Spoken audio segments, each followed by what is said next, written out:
My job is to really challenge these people who are often not challenged by anyone. If you're doing coaching, every meeting that you have has tremendous influence on that individual. If we end up in a meeting and the CEO walks away and makes a really important big decision that moves the needle in the bottom line of their company, even 2%, that's $1 million meeting that you've just had.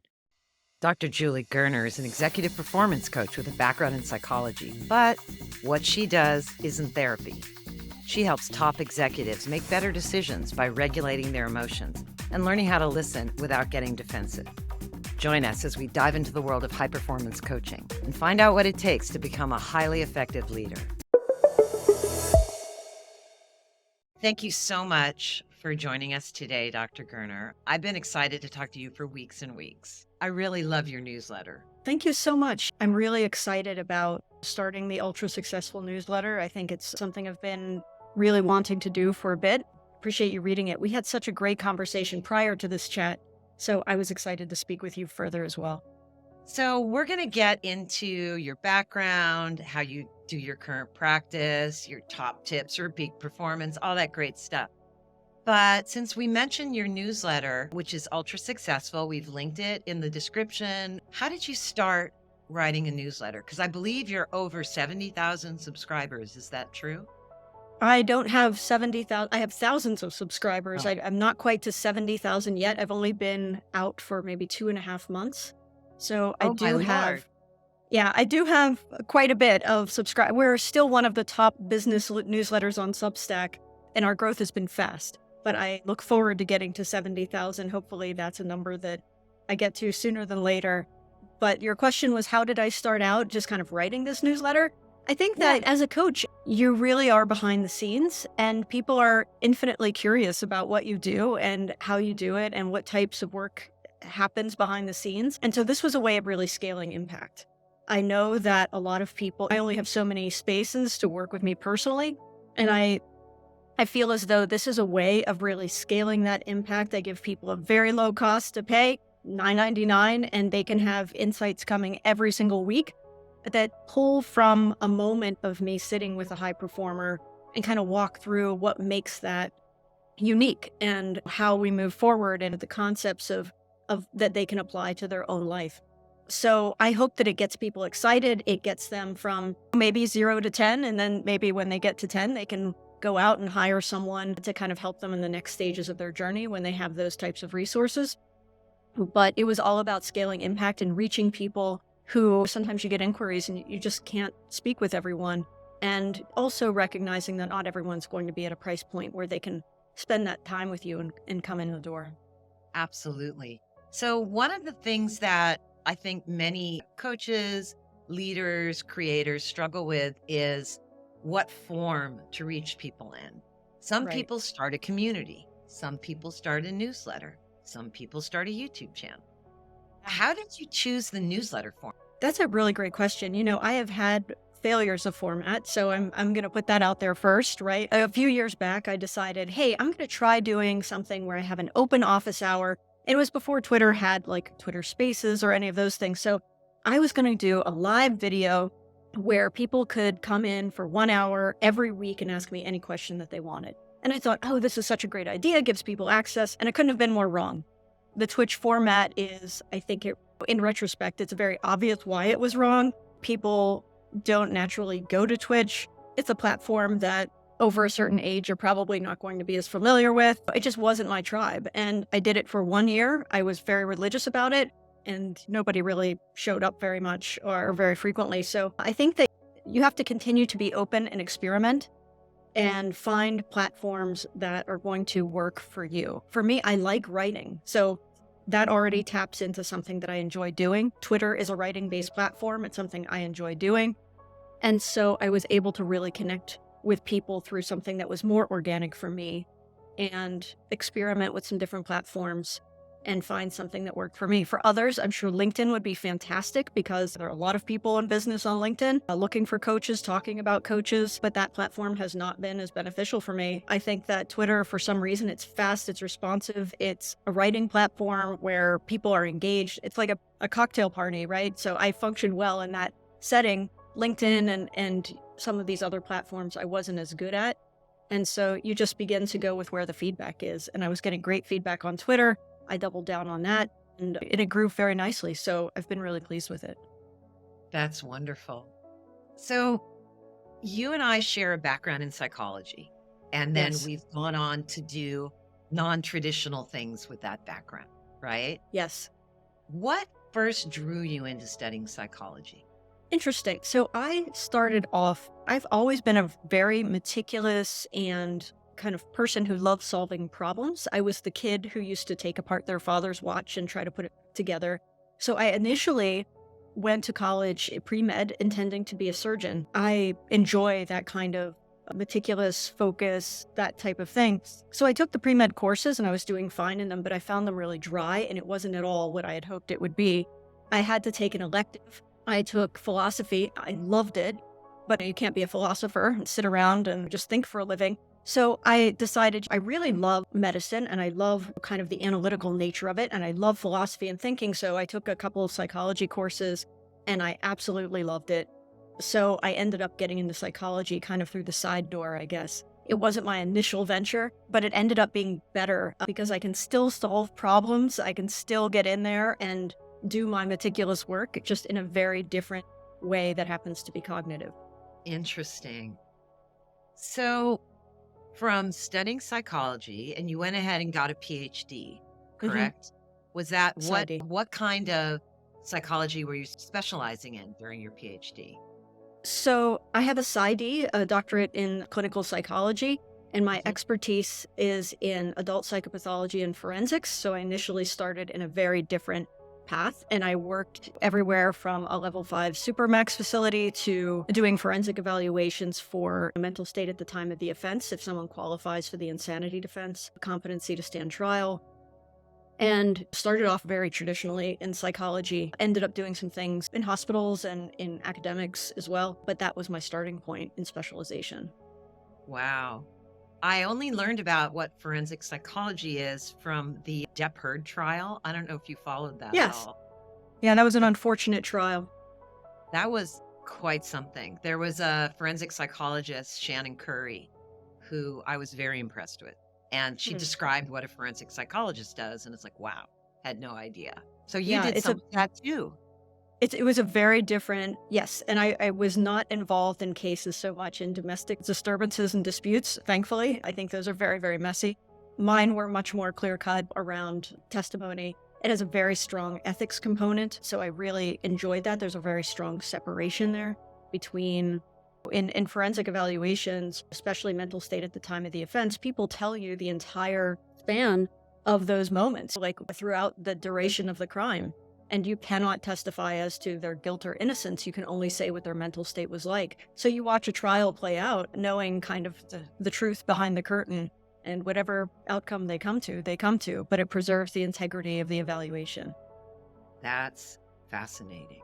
It's wild. So you evolved from a clinical psychologist trained working in the field, doing these pretty intense things, into a performance coach Yeah. for executives, companies, startups. Let's start with what's the key difference between a clinical psychologist or therapist and what they do and what a performance coach does? Yeah, that is such a good question because I think that that's a great area of confusion for a lot of people. So think about it this way. A psychologist takes people from illness to health. So, illness to health. And then a performance coach takes relatively healthy people to from health to kind of optimization, getting through sticking points, really helping through overcoming obstacles and blocks and help them become their best self. So you have this there is no illness. If there are illnesses in my clients that I detect, if they're struggling with anything from an addiction to a true clinical depression, I will refer them to a psychologist. And oftentimes I will have clients who are seeing a therapist and also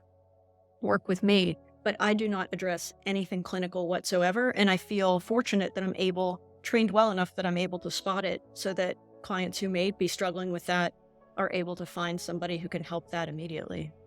Tell us about how you developed your coaching style. There you were working in prisons, being a forensic psychologist with your training. You evolved into a coach. How did you develop and find your own style and your own focus? What were some of the maybe experiences in your life that really shaped that? Okay, so my coaching style is really based for me, and I hope that others take this approach if they decide to go into this field on what is really natural for me. And I'm naturally a very analytical, very cognitive, very dispassionate person in how I operate, which is probably why I initially thought about surgery as a path for me. So I think that for me, I loved cognitive theory. It resonates with me. It's how I think about the world personally. It's how I think about it in theory. So for me, that made sense, whether it was in my training or how I think about the world in my personal life. I believe that how we think is the origin to all human behavior in healthy people. So cognitive approaches also move progress quickly. We don't spend a lot of time in the past. I don't spend a lot of time in the past at all. I don't find that useful. I think it often puts people in a very weak position cognitively. Like, I don't want to take people back to areas where they were functioning more poorly and stay there for long periods of time. I think they're good as reference points, but not to kind of move people ahead. And I also find that cognitive changes really impact all areas of their life. So if, for example, a client learns how to deal with stress far more effectively, they're going to deal with stress better at home. They're going to deal with stress better with their kids. They're going to deal with stress better in the workplace, and that effect compounds, right? So you're not bringing in challenges at home. You're reacting better at work. Like, this isn't for me. It lifts all boats. So for taking a cognitive approach made sense for me. It's what I believe. It's how I think personally, and it's how I operate in the world. I'm probably a very hyper logical person, much to the dismay of many people in my life. But that's how I operate myself. So I think you have to dig into what's natural for you. Otherwise, it's going to feel fake, and it's going to be hard to extend how you work with a client if it's not truly how you operate yourself, at least in this field, because you're putting together information so quickly. You have to be able to do that in a style that is natural for you, or it's going to be very challenging. Like, I can't have a rubric in front of me to be putting information together. I have to be assimilating it in a way that makes sense for me. So that's how I move forward. For those who might not be familiar, what is cognitive theory? So, I mean, cognitive theory, it just kind of breaking it down really to its nuts and bolts, believes that events in the world happen. They are fairly, I don't want to say neutral, but all events are what they are. And how we think about them, those events, changes our experiences in the world. So even with traumatic and terrible events, with company failures, with companies collapsing, losing funding, running out of runway, like whatever it happens to be, that it's how you think about those moments that is going to make all the difference in the world. Because how you think about it is then how you feel, and then how you feel determines how you behave, right? So cognitive theory really kind of follows that through, and that's a very brief and general description on how it works. So it's a lot about reframing and your attitude and how you interpret events. Absolutely. Well said. It's how you interpret events. Got it. So as you were developing yourself as a coach, finding your groove, finding your focus, were there certain frameworks, techniques that you adopted and remixed? Did you get coach training, particularly, for instance, because that's something a lot of people do? And of course, psychology is full of many, many, many frameworks. Yeah. But were there frameworks that you learned along the way that you plucked from or resonated with that you used to really develop your style? I think that I've definitely taken different things and put them together. So I had a really influential instructor in my graduate school training. His name was Jeffrey Magnavita. I've never given him a shout out before, so Dr. Magnavita, if you're out there, thank you so much. I learned a lot from you. He was phenomenal. And he wrote the book on really deconstructing and reconstructing personality. He did it from a framework of people who had dysfunctional personalities, particularly, but he works with very important people. Like, he's worked with, I think, people in government and other places, but he does these really long marathon sessions where he'll literally have people fly in, spend 6 hours in a room with him, and the next day they get up and they do 6 hours in a room with him. I mean, it's intense stuff. But he would show videos about, and he wrote the book on kind of deconstructing and reconstructing personality. And man, it was my favorite course in my graduate training. I have referred people to him. I think that he definitely made me think about the fact that personality is not fixed. How we deconstruct certain areas and rebuild them is important. And although I'm not doing that from a therapeutic perspective because my clients are healthy people, there are small little areas that we can tweak that he has definitely influenced. So if you pick up, I think Jeffrey Magnavita has written a book. It's something about like deconstructing and reconstructing personality or something like that. I definitely follow the work of Beck for his cognitive theory. So there are a lot of, I think, influences that I've just kind of melded together. And I'm always reading research, right? I spend an hour a day just reading headlines and research and putting together my own frameworks. And I think that has made me very successful in that. My clients have to, like, they don't have 4 years to spend kind of figuring out a particular problem. We move fast. We do things that are very quick, and this isn't therapy. So I try to find ways of using what we already know and applying it to people who are very healthy and well and just need little tweaks here and there. But Dr. Magnavita has been an incredible influence in my life with how I think about people and personality. We'll make sure to link Dr. Magnavita's book, our books, any wonderful. info about it in the description when we publish this for everybody who wants to follow that up. Wow. So thank you. Earlier on, you mentioned making a mistake and learning from it, which was to launch your Twitch office hours, and that didn't work out for you for very interesting reasons. And that mistake actually helped you learn. Absolutely. So this is, I imagine, something that you get into in your coaching. And I know in the team coaching that we do, the ability to make a mistake and aggressively own it and learn from it is, for our clients, one of the big value adds and ahas, because they often feel in their outward facing work life, they don't feel a lot of acceptance or encouragement, especially if they're very high level, to make a mistake. They feel like they're supposed to have the answers. Is that something that you see your clients struggle with, and how do you navigate that? I find that, like, the majority, I mean, maybe I've been really fortunate. I think the majority of my clients struggle less with failure and are willing to take risks. They take a lot of risks. I think that some of the executives that work with them often struggle more in helping them to have permission to make those mistakes along the way. By almost actively encouraging, like, hey, let's see what happens, right? Like, almost making it a challenge rather than, oh, let's see what happens, feels a lot different than, oh, you better do X, right? Like, so I think that when you can create a dynamic where it's almost a fun, like, you gamify your own growth, to me, that gives you so many more permissions.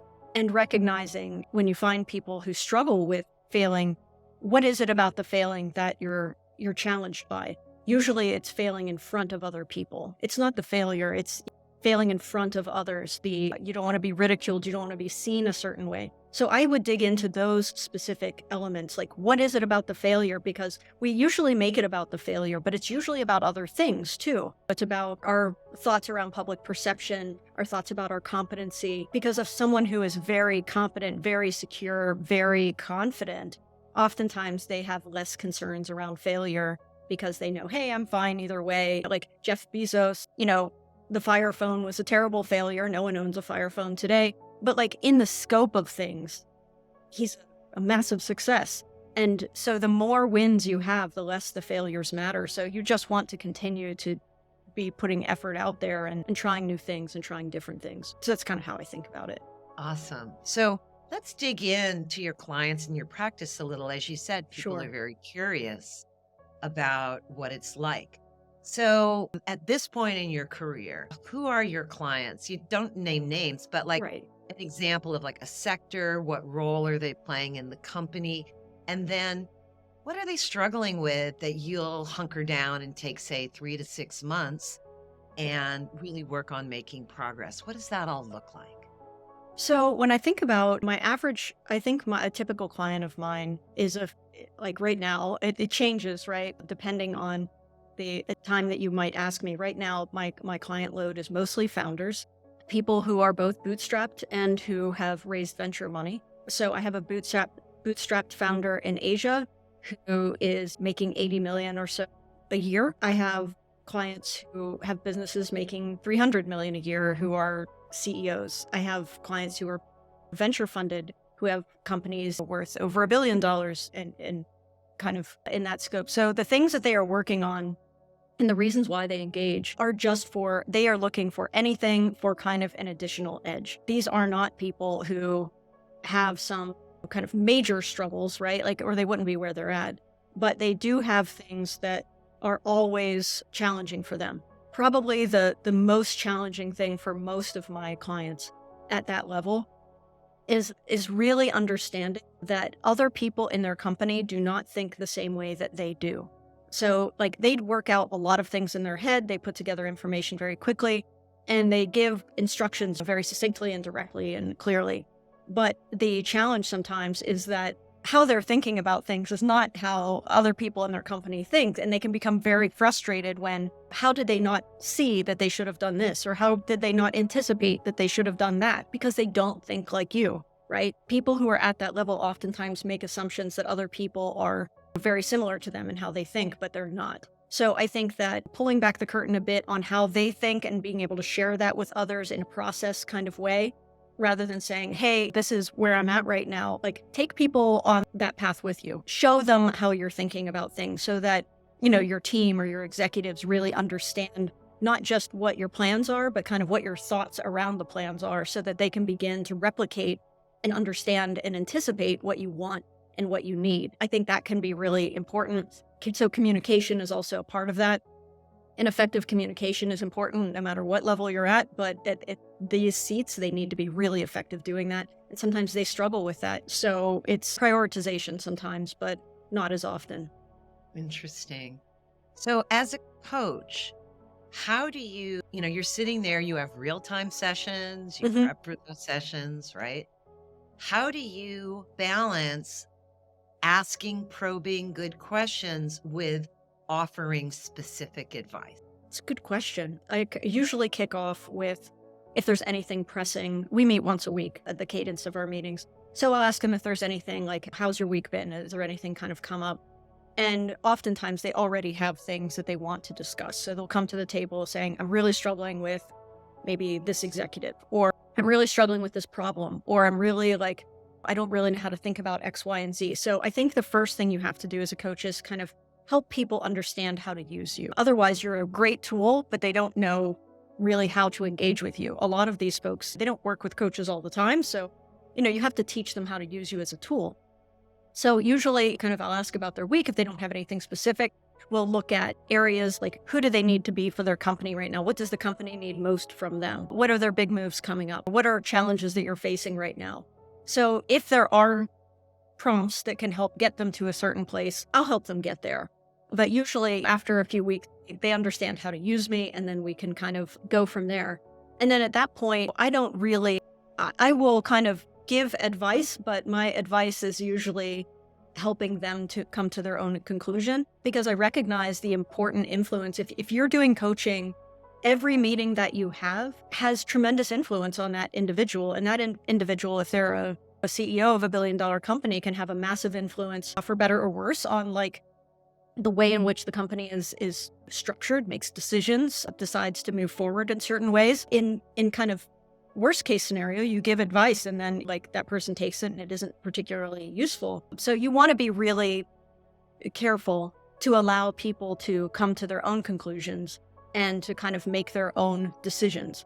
And so I don't really make decisions for people, but I will challenge them on decisions that I feel are out of sync with maybe what they've expressed to me that they want. So let's just say that they are hiring someone, or there's a product that they feel they've felt uncertain about for the last 6 months, and now they're just going to kind of let it go. Challenge people on things and kind of step in there. The one thing that people, I think, can recognize is that you have the opportunity to help people really get what they want from their business. There's a great saying that every founder and CEO has the business they deserve. Help them have that, something that really lines up with who they are and what they truly want. And if you can do that, they'll feel like it's incredibly successful. That's kind of the end game for me. That's fascinating.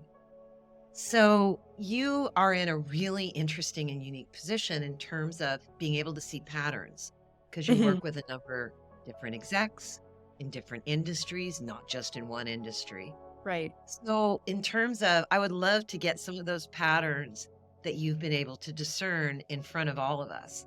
One is, what are the most common mistakes that people have about elite performance? Maybe mistakes that your customers walk in with, and then 3 months later, they're like, ah, I get it now. Maybe What do you mean by, mistakes. can you clarify this a little bit? The question? Yes, let me clarify the question. You've now told us who you coach, which is already functioning people, not people that are sick, Right. and you help them perform at a higher level. Mhm.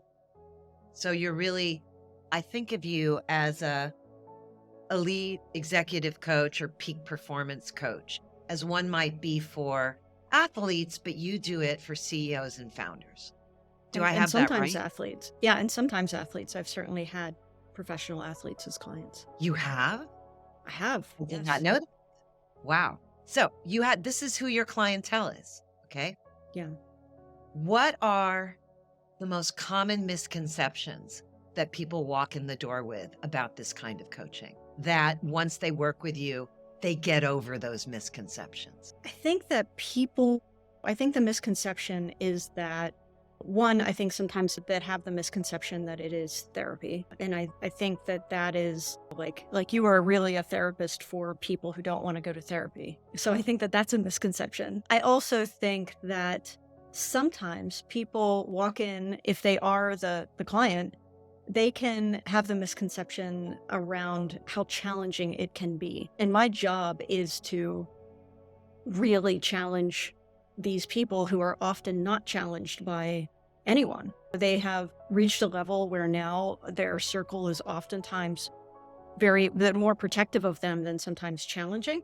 It's great when you find people who do have a very challenging circle who will really push them or challenge them on certain ideas. And I think they love when that happens, but it doesn't happen enough. I think from the outside, people would see a misconception about performance coaching at an elite level. I think they don't understand how effective it is in moving the bottom line and how influential a position it is. If you think about it, I may be fairly expensive for some, but if we end up in a meeting and the CEO walks away and makes a really important big decision that moves the needle in the bottom line of their company, even 2%, that's $1 million meeting that you've just had, right? So it is worth whatever you pay to be able to move the bottom line that way, which is why places like hedge funds do employ some of them, people like me, to work with some of the individuals there. Because if you can eke out 5% better performance on people who are making millions and millions of dollars for this company, you are pushing big numbers on the bottom line. So if they pay their performance coach $1 million or $1.5 million, that is nothing compared to the 5 people you've just made kind of really be able to increase the company's bottom line and be able to increase company profits. So I think people don't understand what an incredible investment it can be in their business when done right. And some of the largest hedge funds in the world understand that very well. That was such a great answer. I'm glad we clarified that question. And I want to dig into a couple of things you just mentioned. Okay. One is who you're surrounded with and whether they challenge you or simply blow smoke up your ass. And well, let's put it this way, whether they challenge you or whether they curry favor. Yes. So that sounds like something that could be a pattern that you've noticed across different companies and perhaps a best practice for Oh, people that great. want to be peak performers. So, could you talk to us a bit about what you've seen, both when people didn't do that, but then when they did, and perhaps package it up as a piece of advice based on what you've seen, given, of course, that all advice is contextual, doesn't work Yeah, for everybody. But true. that one in particular, I've seen it too, which is why I am so excited to hear what you have to say about it, what you've seen, what you've learned. I think about it like when you are a younger executive or you are less experienced, sometimes, and even when you are experienced, sometimes it feels really good to surround yourself with people who you think are like you, that are complementary to you, that seem to see the world exactly as you do, who seem to buy in 100% to how you operate and who make life easy, fun, and seamless for you. But as you gain experience, what you realize is that by having a few people who have the core values at heart, but are willing to challenge you, that the outcomes are far better. One perspective at the table does not make the best perspective, but having 10 different perspectives, all who have a very respectful way of engaging, who bring different viewpoints, who bring different types of expertise, who may see things a bit differently, who aren't afraid to kind of have those hard conversations. And you create a space where that can happen, where those challenges can happen, and you can still walk away and grab dinner later. That's where you get really effective kind of changes in your company. There's a saying, you want the best idea to win. It shouldn't be the strongest personality. It shouldn't be necessarily the highest rank at the table. You want the best idea to win, and those ideas can come from anywhere. And so being open, being able to engage, being able to truly hear other people, lacking defensiveness, which is common with a lot of people who have very strong egos. You're very defensive as well, but being able to kind of relax that a little bit, to be truly confident, have that gravitas, sit at the table, hear everybody's perspective, get kind of feedback, and be able to show by your modeling that you can incorporate that feedback, and oftentimes will even use it over your own if it's a better idea. I mean, I think that sets a phenomenal tone for how the organization moves, because then you're able to people feel like their input is valued. They start to also understand the parameters by which input is valued. Like, just some idea off the top of your head is probably not as valued as if you come to the table and you're like, hey, I was thinking about this and I think we should go this other way because this is what the charts show and this is how we can map it forward. And I think we'll double our revenue if we do it this way. People will start coming to the table with better ideas, better qualities, meeting a bar, and your whole organization is up level rather than just you saying, this is how we're going to do it, and everyone nodding their head. So that's kind of how I think about setting up those conversations, and why in coaching, I think that it can be a model for having those hard conversations. And at the end of the day, still being friends. And I guess we're not friends, but still being able to engage with each other, having respect for each other, and coming back to fight another day. It's important to push people. It sounds like in order to help your clients do that, you have to help them with emotional regulation. Oh, good. How do you help them with emotional regulation to not be defensive and reactive, but open and calm and collecting information? It's such a good question, right? And it comes back to how I think about things, which is very cognitively, right? So when I think about regulating emotion and not becoming defensive, I try to get into what is the thought you're having when something like that occurs that makes you flare up like that. Is it, he's undermining me or she's undermining me? Is it, oh, you're trying to make me look silly, or you're making an assumption about how they think about you, or he doesn't think I have the backing to make this assumption. He always wants to be right, or she always wants to be right. So there are thoughts that we're having between that event and the defensiveness that you feel. And so I try to wedge into that and challenge them there. So what if somebody says that you don't know what you're talking about? What does that matter? Well, they're going to give you all the thoughts they're having. Of course it matters. They're going to make me look silly. They're going to make me look like a fool. And I'm not going to let that happen. It's going to make me look whatever in front of so-and-so, or it makes me look like I don't know what I'm doing or doing my job. So you'll be able to find those thoughts very, very quickly. And that's where you begin to correct it. So I get in between the event happening and the emotional experience they have, and I'm changing the thing in between. And that thing in between is going to create a different outcome once it's changed. So getting them to see that and then seeing the perks of it, the guy at the table who can sit back and kind of hear feedback and be kind of a quieter force, who can ingest feedback, hear all of the emotion coming at him, and then be able to take that in, be able to process it, and can still hold firm on their own beliefs and why, or they can kind of ingest some of the things said to them and say, I hear what you're saying about X, and maybe we should incorporate some of that into this as well. That's a really strong position. So being able to help people understand why they're being more reactive and instead operating from a bit different place, it doesn't just help them, it helps them be heard at the table. The defensive, reactive people are, as soon as that emotion comes up, a lot of people's ears just turn off. That is so good and so true. So let me recap. In terms of powerful things that people can do that you've seen work across a variety of situations. We just talked about emotional regulation and developing that, developing space between what comes in and how you react to it. Yeah. And we also talked about the power of being a really good and curious listener, which is these things. In meetings, these things are going to be related. Are there any other hot tips for people that aspire to be elite performers, people that aspire to be someone you would coach? Right? And they're leveling themselves up and they really want to learn from your wisdom. Those are fantastic tactics. What else have you seen be like just a great thing to develop? I think that this is going to sound, I don't want it to sound cliche, but I think it's really important is that you move and you iterate really quickly. Like, I think that people are really afraid of moving too fast, whether you're in coaching or you are somebody who's an executive, and really you should fear kind of moving too slowly. So I think that when you move quickly, it requires a lot more from you. It requires you to have some self-belief. It requires you to have a lot of personal security.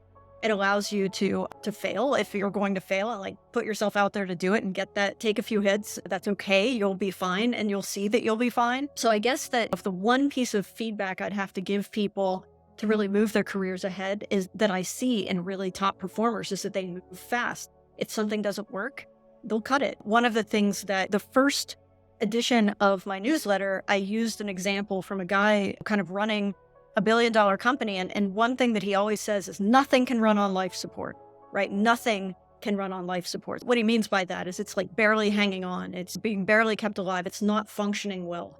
Like you have to pull the plug. You give it everything it needs to possibly succeed. And then if it doesn't, you pull the plug.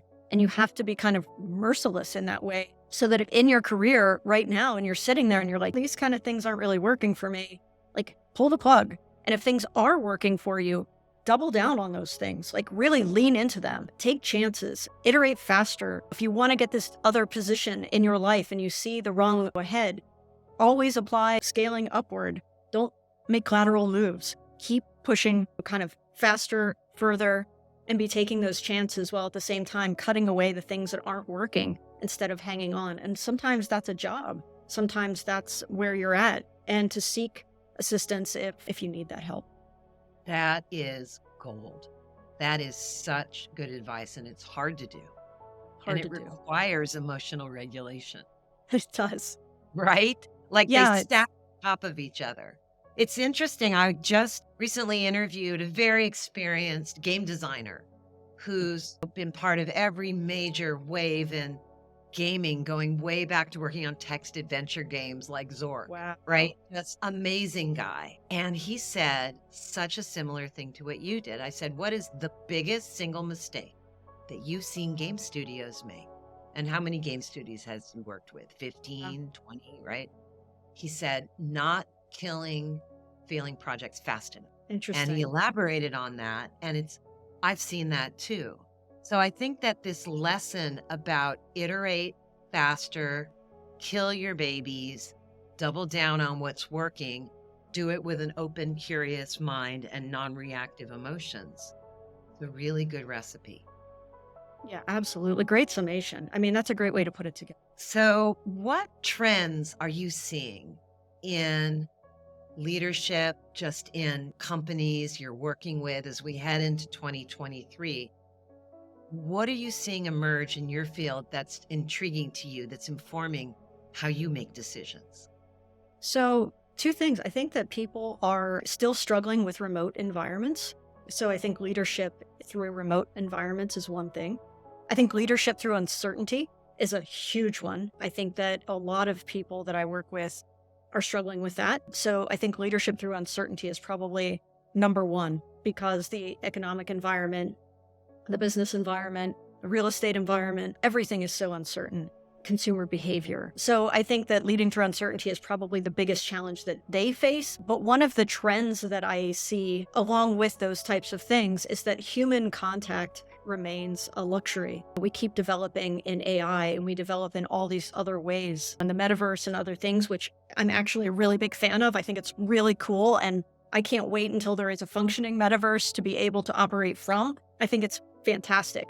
But saying that, I think that human contact, it creates this very exclusive luxury to it that I think is never really going to go away and becomes more valuable than ever. So that's probably kind of how I'm thinking about the future, both with myself and also with them. Like, leaders are going to have to learn to lead through uncertainty. And if you can help them, it's gold. And if with individuals, human contact, human experience and interaction, those are going to remain luxury items as we continue to evolve away from it. That's so good. One more question. You built up your coaching practice from a background in clinical psych. Sure. You built up your online presence. You made mistakes along the way. You doubled down on what's working. Can you tell us, I know a lot of people are interested in how to go about building their online presence. They're maybe not sure. Mhm. So for those people, can you take us through the story of how you first started building your online presence? You told us about one mistake, maybe you made other mistakes, etc. But just take us through that story so that they can also imagine how they might do it. Fantastic. So if I could give you any tips and from things that I've learned, is that you want to, I mean, the world is full of noise. So there are 1,000 people doing exactly what you're doing. I mean, there are probably a lot of people who are coaches out there as well, right? So I think that for me, you have to find like what makes you unique and what makes your voice unique, what makes you unique as a professional. Is it the people you serve? Is it the angle you take? Is it what you do and your background? So I think you have to find like some really unique points of leverage and why someone might choose you over someone else. For me, I think that my psychology background is a real plus. In the world of coaching, having 8+ years of psychology training, I think is a distinguishing factor. Having worked with certain types of clients is a really distinguishing factor. So like, there are certain things that you can capitalize on yourself. If you have a certain background, you've worked with certain people, you'll see that sometimes on Twitter, for example, someone will call themselves like, I'm the storage guy, or I'm the multifamily investor guy, right? You know immediately what he's going to be talking about all the time. But the right people will find him. And because of that, he'll have a great online presence with people who are really interested in multifamily investing. So for your online presence, choose maybe 3 things that you're going to tweet about, talk about, and just hit those all the time. And even though it feels like no one's listening and that no one cares, eventually what you're going to find is that the right people are going to start liking your things. And every time they like it, it shows it to their networks. And people who are interested in what you're talking about, it could be, I'm interested in finance, Mexican cuisine, and coaching. Well, you're the finance coach who loves Mexican cuisine and you do this coaching work. You'll find people who are in finance who are looking for a coach who will know that like this person talks about finance all the time. They talk about their work with finance clients. They talk about food periodically because you're a person. And like you have all of these other ways of doing it. So you're cultivating a very niche personality. I think people make the mistake of going way too broad and they just like, hey, I'm an executive coach. Well, there are hundreds of executive coaches. What makes you different? And sometimes there are executive coaches who have venture backgrounds, founder backgrounds. And I love those people because they're people I can rely on. Like, I'm not going to tell you how to how to create your pitch deck. That's not going to be my area of expertise. But if you want a coach who does that, that person who is in venture is going to be a great one. So that's a person that you would probably go to, right? So you help people find the right fit for them by being really specific and clear about who you are. And the more clear you can be by defining that and then just hitting those topics with your insights and with your expertise, I think that really begins to kind of build from there. That is fantastic advice. That is such great advice. Well, I hope that people really take that in and use it, because when we say, like, a lot of times we think that just labeling ourselves a coach is enough. or labeling ourselves a certain type of person is enough. And you have to help people, your tribe actually find you. And it's not for everybody. No, absolutely not. No, there are some coaches, for example, I'll give you an example. There are some people who are amazing, amazing in person. They do panels, they're out there, they're doing group kind of work. And you and I have talked about this previously that like, I am not the person to do group work. I am not great at group work. And it's not my area of expertise, but there are some people who are amazing at group work. I think you are phenomenal, right? Like you do more groups and kind of do some of that work. Yeah, That is that's not, primarily, yeah, right. And yeah, again, that comes why? Because my background, post psychology, my degree was undergrad psychology and then graduate school behavioral neuroscience, which was psych and neuroscience together. And I worked in tech. I worked as an engineer, as a designer, as a producer, and amazing. then creative director. And so I worked with teams all the time for years. So my group work comes absolutely naturally out of years and years and years of experience and pattern matching and mistakes. Your Amazing. one-on-one work naturally comes out of your background, right? And Right. as a trained clinical psychologist, probably also personality, but so much of it is background, right? We are who we were shaped to be. Yeah, I think that like, and if you try to fight against it, you're not as effective as if you work with it. And so that's why like I keep in my zone. And when people ask for certain things, I just refer them to the people who are best at it. And I think that's also how you preserve your reputation, honestly, is not taking on things that you're just not good at. I think that the tendency sometimes for people early on is to say, oh, I'm going to take on everything, right? Like, and don't do that. Be good to your clients and, like serve them. And taking the hit early by turning someone away and finding a great resource for them only increases your reputation and you get things coming back later for that. So I'm a really big believer. And I've had that happen recently. There was a client that I would have loved to have had, wasn't the right fit for me. I knew it. I referred them to what they truly needed. And I think that comes back around. Ditto.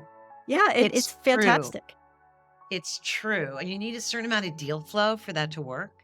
That's true. So I think it's a phase of your career. When you're much younger, you'll tend to take a wider variety. But Yeah. one way I think to level up faster is to go narrower like that and be willing to say no. I agree with that. Fantastic. So we're going to bring this to a close. Thank you so much to Dr. Gurner, sharing your wisdom, these incredible tips, these actionable techniques we can try. Really appreciate it all. Appreciate your time. Thank you so much for having me. It is absolutely fantastic to speak with you. Thank you so much for bringing your community together and for us to have this conversation. Fantastic. We'll Thank you. talk soon.